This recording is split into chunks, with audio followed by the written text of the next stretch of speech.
안녕하세요 여러분. 오늘은 9월 24일부터 중국 정부가 연속하여 발표한 일련의 재정 정책과 경제 활성화 정책을 정리해 보겠습니다.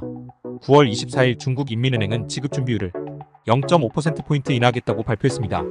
이를 통해 금융시장에 약 1조 위안, 즉 약 189조 원의 유동성을 공급할 계획입니다.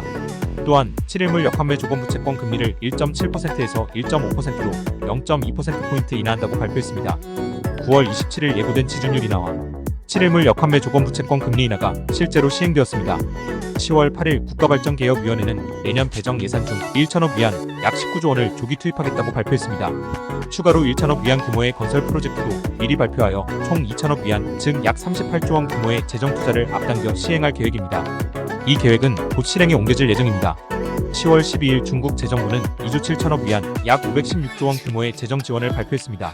이 중 2조 3천억 위안은 지방정부의 채무 부담을 완화하기 위해 사용될 예정입니다.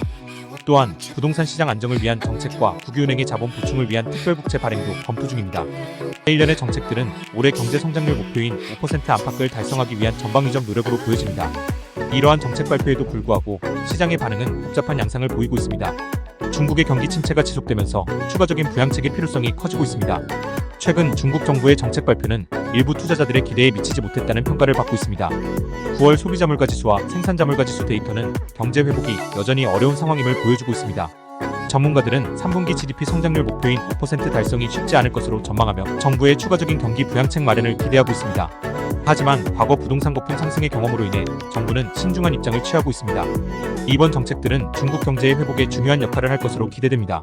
앞으로의 상황을 유심히 지켜봐야 하겠습니다. 영상이 유익하셨다면 좋아요와 구독 부탁드립니다. 감사합니다.